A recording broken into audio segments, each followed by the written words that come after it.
Good morning, everyone. We're continuing here in the RAMBAM Hilchos Yesod HaTorah, Perches, the 8th chapter, Ois Gimel, the 3rd letter, and today we conclude this chapter.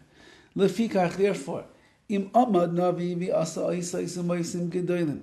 If a prophet stands up later on in history after Moshe Rabbeinu, and he makes signs and wonders, Ubikesh la'achish nevuasa shel Moshe Rabbeinu, and he wants to show off that he has this power, and then he gives over a nevuah that will come to contradict what Moshe Rabbeinu said and what it says in the Torah.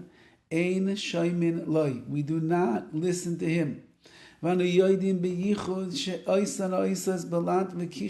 we know certainly that whatever signs and wonders this false prophet has brought upon us, it's really just black magic and sorcery. And therefore, we're not going to pay heed to what he says. Since,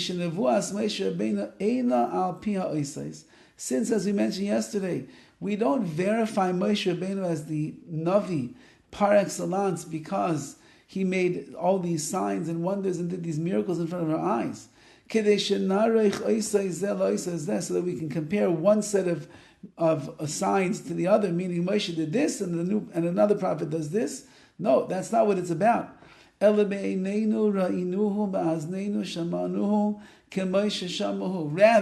the Rambam, our belief in Moshe as a Navi, as a prophet, is predicated upon Maimin Har Sinai, the revelation which took place at Har Sinai. And just like, says the Rambam, just like our eyes saw and our ears heard, just like Moshe Rabbeinu, we were all standing by Har Sinai. We all heard the voice of Hashem. We all saw the mountain rumbling and the smoke and the fire. We all were able to experience the revelation and the impact, the intensity of the Shekhinah. We heard the voice of Hashem just like Moshe Rabbeinu did. Moshe happened to be that he was able to withstand it much more than we were. And we realized that Moshe Rabbeinu is a Navi that is far beyond anything else in this world. But we experienced the ultimate Nevuah of Har Sinai together. And that's how we know that it's true.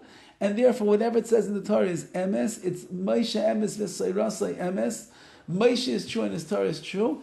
If a Navi will come along afterwards and make some minimal signs and wonders, it's nothing like the revelation of Sinai. And if they're going to contradict what it says in the Torah, clearly they are falsified and they're not telling the truth. What is this similar to? Imagine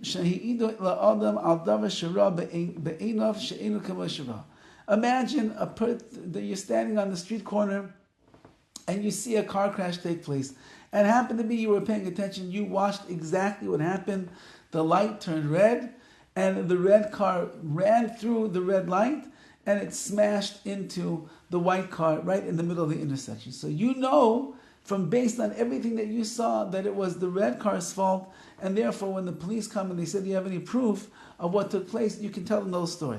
There's two other people that are standing there and they say, no, that's not what happened. The white car ran the red light, and the red car was minding its own business, and it got smashed in by the white car. Now you know what you have seen, you know clearly what you saw, and therefore if two people come along and try to convince you otherwise, you're not going to listen to anything they say. You're not going to listen to them. You know that they must be false witnesses because they're telling you a story that is the opposite of what you saw with your own eyes.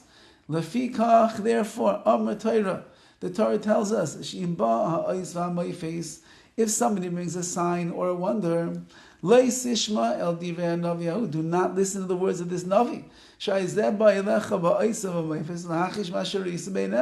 He's coming to bring you a sign and a wonder, and he's trying to contradict that which you saw with your own eyes. He's trying to tell you something that is not what it says in the Torah.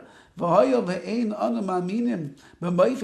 we ourselves, we're not believers because of the sign and the wonder.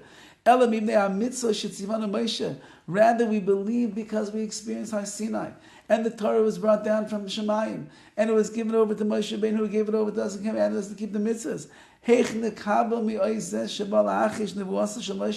How could we accept a sign or a wonder done by a false prophet who's coming to contradict the nevuah of Moshe Rabbeinu, which we saw with our own eyes and we heard with our own ears?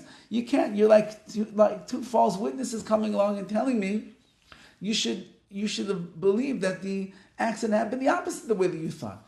Of course I'm not going to believe that. I trust in what I saw. I trust in what I experienced and what I witnessed. So too, Klal Yisrael stood by Har Sinai and witnessed Moshe Rabbeinu. We witnessed Har Sinai. We witnessed the revelation. We were part of the revelation.